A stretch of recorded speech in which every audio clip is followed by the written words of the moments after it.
42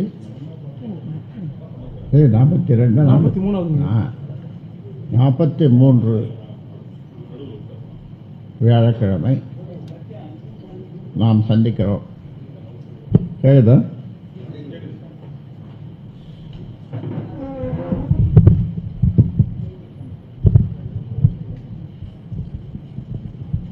சரியா இருக்கா? சரியா இருக்கா?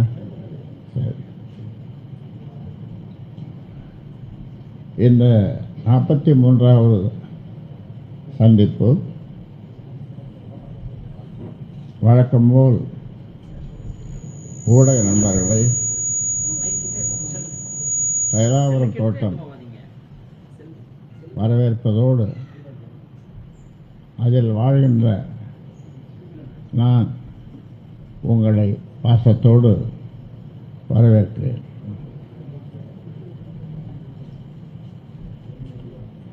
முதல் செய்தியாக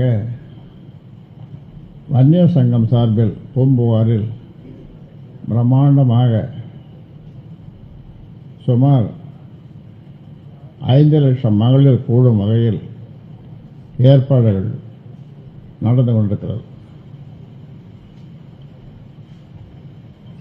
மாநாட்டிற்கு தமிழகம் முழுவதும் இருந்து வரும் பெண்கள் பாதுகாப்பான வகையில் தங்களது பயணங்களை மேற்கொள்ள வேண்டும்.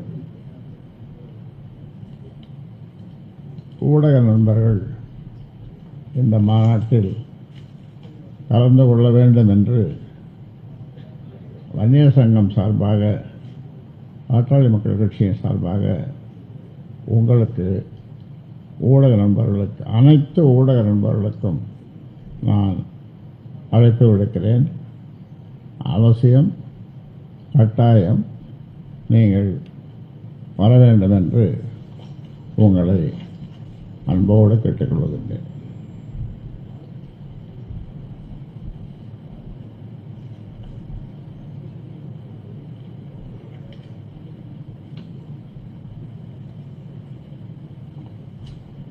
இப்போ நீங்கள் கேள்வி கேட்குறீங்க, நான் பதில் சொல்கிறேன்.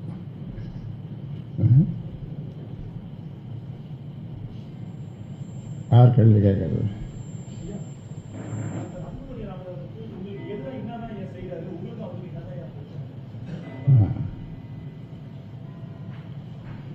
அன்புமணி நிறைய பொய்களையும் கட்டுக்கதைகளையும் கட்சி தொண்டர்களும் பரப்பி வருகிறார். அன்புமணி சரியாதா? இப்போ சரியாதா? அன்புமணி தைலாபுரம் வந்து என்னை பார்த்ததாகவும், நான் கதவை சாத்திக்கொண்டு பேச மறுத்ததாகவும் சொல்லி வருகிறார். உங்களுக்கு தெரியுமா?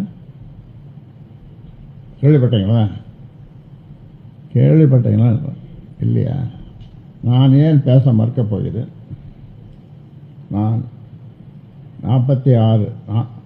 46 ஆண்டு காலம் உழைத்து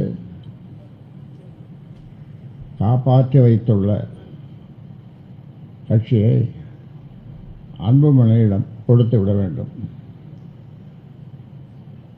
தைலாபுரம் தோட்டத்தில்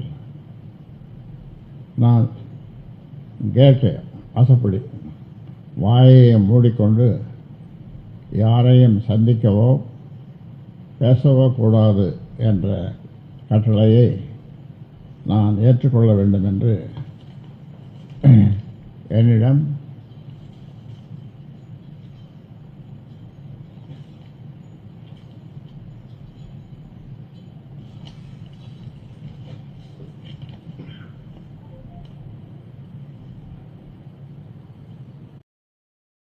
वो लखनऊ वाले ताऊ जी याद है, जिनके घर छापा पड़ा था 7 साल पहले? நீங்கள் பார்த்த வகையில்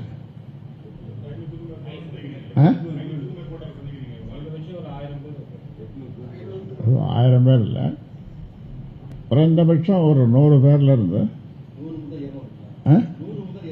200 90 பேர், அதான் குறைந்தபட்சம். அப்புறம் 400-500 பேரோடும் அந்த அளவுக்கு கூட போகும். தொலைக்காமல் நியமன கடிதம் கொடுத்து என்னுடைய இந்த தோள்பட்ட இது கை வலிக்கும். ஆனால் நான் காட்டிக்கிறது இல்லை.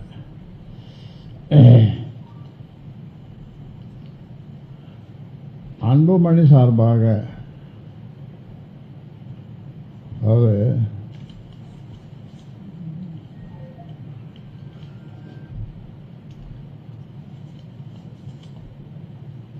சமாதானம் பேச வந்த கட்சி அதிமேதாவிகள் அனைவரும் இதே பல்லவியை பாடியதால்தான் கடைசி பேச்சுவார்த்தையின் போது தந்தை சொல் மிக்க மந்திரமில்லை என்று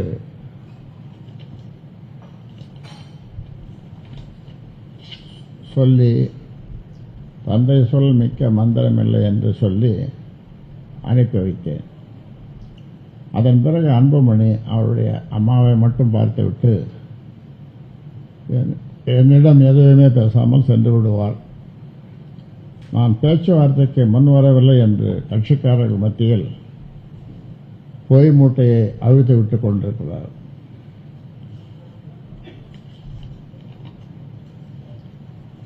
பதினாலு பஞ்சாயத்துகள்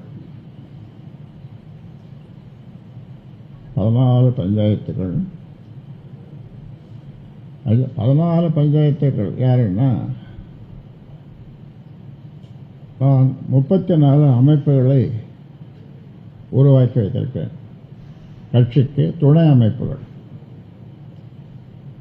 34 அமைப்புகள். அதற்கு தலைவர், செயலாளர் எல்லாம் ஒவ்வொரு அமைப்புக்கும் அவர்களை எல்லாம் இவர் உழைத்து போட்டு காசு கொடுத்து எனக்கு எதிராக எழுத சொல்லுகிறார். ஒருவர் வேறொரு கட்சியில் இருந்தார், நம்மளும் வந்தார். அவர் ஒரு வழக்கறிஞர். அவர் என்னை அழைக்கும்போது, விழிக்கும்போது ராமதாஸ் என்று, நான் சென்னை மருத்துவக் கல்லூரியிலே படித்து எம்எம்சி என்று சொல்வார்கள், புகழ்மிக்க அந்த கல்லூரியிலே படித்து நான் டாக்டர் ஆனேன். டாக்டர் ராமதாஸ் என்று சொல்லலாம். ஐயா என்று சொல்வதற்கு அவருக்கு கூசினால் அருவருப்பாக இருந்தால் டாக்டர் ராமதாஸ் என்று கூட சொல்லலாம். ஐயா ஐயா என்று சொன்னவாய் இன்றைக்கு ராமதாஸ் என்று சொல்ல வைத்தது அன்புமணியா. ஆக